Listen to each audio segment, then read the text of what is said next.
اور 147 رنز کے ہدف کے تعاقب میں یو اے کی ٹیم 105 رنز بنا کر آؤٹ ہو گئی تھی. پھر پاکستانی ٹیم اس میں 2 تبدیلیاں کی گئی تھیں. سفیان مقیم جن پر کافی تنقید بھی ہو رہی تھی کہ یہ کیوں ہیں ٹیم میں پرفارم نہیں کر پا رہے. پھر فہیم اشرف, یہ دونوں کھلاڑی جو ہیں ان کو ریپلیس کیا گیا. حارث رؤف کو شامل کیا گیا, خوشدل شاہ کو ٹیم میں شامل کیا گیا. اور پھر جب گرین شرٹس نے کی جانب سے فخر زمان, ان کی جانب سے جو اننگز بلڈ کی گئی 50 رنز انہوں نے بنائے, لیکن بہت جگہ پہ بیٹنگ جو ہے نا وہ لڑکھڑائی. ہمیں سمجھ نہیں آ رہی تھی کہ یہ یو اے ای کے اگینسٹ کس طرف جائے گی. میری آج کے دن کی بڑی خبر یہ ہوگی کہ بھائی پاکستان نے جو اپنی ایک شرط رکھی تھی نا اس کو منوا کے ہی وہ گیا کہ بھائی آپ معافی مانگیں گے پاکستانی ٹیم کے ساتھ, پاکستانی مینجمنٹ کے ساتھ, اس کے بعد ہی ہم کھیل کھیلیں گے. اور جو کہ ہوا بھی. اینڈی پائیکرافٹ وہ آئے پاکستان کے ڈریسنگ روم میں اور انہوں نے آ کر پاکستانی ٹیم کے کپتان اور مینیجر سے معافی بھی مانگی, اور اس کے بعد ہی پاکستان میچ کھیلنے کے لیے تیار ہوا.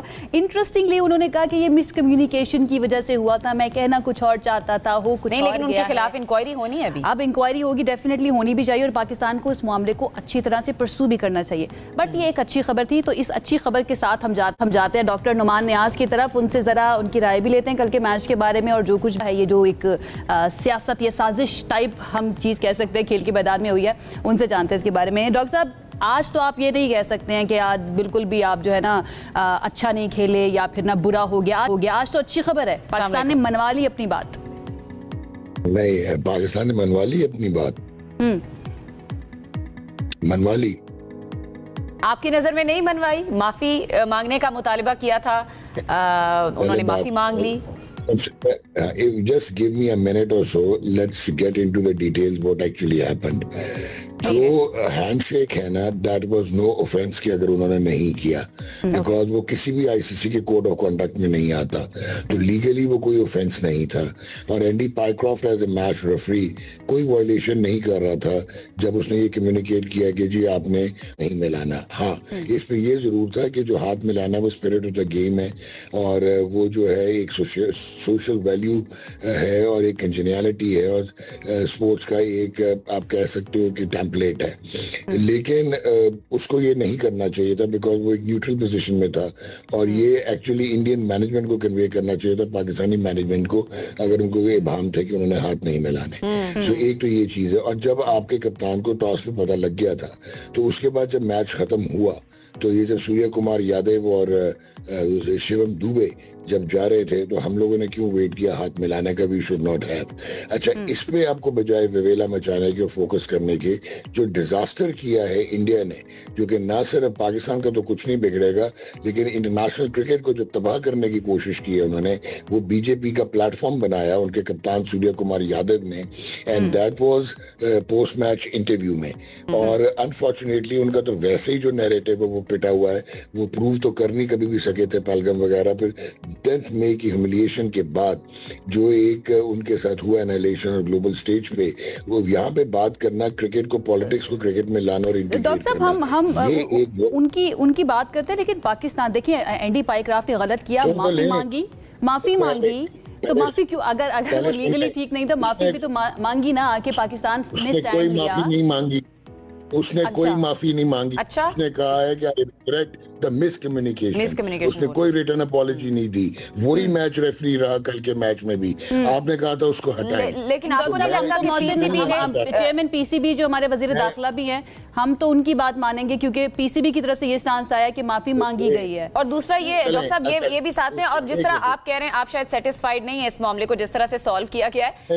کل chairman P C B Mohsin Naqvi نے سابق چیئرمینز کے ساتھ ملاقات بھی کی. آپ کو لگتا نہیں ہے کہ بہتر طریقے سے معاملے کو حل کیا گیا, اور یہی صحیح طریقہ تھا اس کو سارٹ کرنے کا؟ آپ پہلے میری بات سن لیں, پھر اس کے بعد آپ ججمنٹ دے دیجئے گا. جو جہاں پہ آپ کو انڈیا کو لٹانا چاہیے تھا دیر اینڈ دین, وہ کلوزز کی وائلیشن تھی 2.1.1, 2.1.2 اور 2.4 کلوزنگ کا جو ڈسپلے ہے, جہاں پہ اس نے پالیٹکس کی سوریہ کمار نے. اس کے لیے اس کو پرمیشن لینی تھی اپنے کرکٹ بورڈ کی. اگر اس نے لے بھی لی, پھر پرمیشن لینی تھی آئی سی سی کی.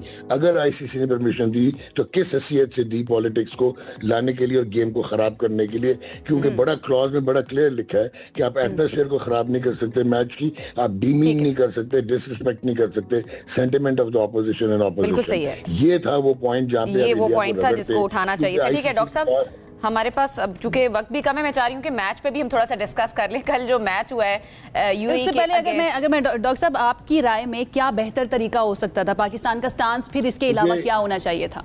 آپ کے پاس کوئی آپشن نہیں تھے. یو جمپ دا گن. آپ بائیکاٹ بھی نہیں کر سکتے تھے. وہ بھی یہ جو آئی سی سی کا آرٹیکل آف ایسوسیشن ہے اس کے مطابق آپ کو اتنی ساری مصیبت پڑتی، ریپوکیشنز ہوتی اور لاسز ہوتے. تو at the end of the day مجھے جو ابھی ہے یہ ہو گیا، سیٹل ہو گیا، fine, well done Mohsin Naqvi کہ at least you had the saving grace. But at the end of the day ابھی آپ کا انڈیا سے اگلا میچ ہے. 18 گھنٹے میں آپ نے ریئیکٹ کرنا تھا، آپ نے نہیں کیا تو وہ ٹائم بار ہو گیا. ابھی اگر وہ دوبارہ ریپیٹ کر دیتے ہیں، آئی ہوپ کہ آپ لوگ تیار ہوں گے and this time you will take ICC for a ride. کیونکہ انڈیا کو کوئی رائٹ نہیں ہے، وہ جتنی مرضی بڑے فائنینشیل پاورز ہوں لیکن وہ کرکٹ کو اون نہیں کرتے. ورلڈ کرکٹ کو ہوش کے ناخن لینے ہوں گے. ابھی انڈیا پاکستان کے میچ سے پہلے انڈیا کا عمان کے ساتھ بھی ایک میچ ہے. میں چاہ رہی ہوں اس پہ بھی تھوڑی سی ہم بات کریں. عمان میں بہت سارے پلیئرز ہیں جو کہ پاکستانی ہیں، تو پھر کیا انڈیا کی جو ٹیم ہے وہ ان پلیئرز کے ساتھ بھی شیک ہینڈ نہیں کرے گی؟ نہیں دیکھیں بات سنیں، یہ صرف ان کا بغض پاکستان کے اگینسٹ تھا، اور کیونکہ ان کی آپ نے بہت ان کو ہزیمت اٹھانا پڑی ہے. They have been thrown out of the global stage. Pakistan کی ملٹری نے اور آپ لوگوں نے آرم فورسز نے جس طرح ان کو 10 مئی کے بعد مزہ چکھایا ہے، not only militarily but globally, تو وہ تو they have no feet to stand. بالکل انفارچونیٹلی وہ اسی لیے تو انہوں نے یہ حرکت کرنے کی کوشش کی ہے، کیونکہ دے نو کہ ہسٹوریکلی فالو ہوتی ہے کرکٹ. وہ جو خفت ہے نا وہ مٹانے کے لیے ان کو کچھ اور چیز نہیں ملی. تو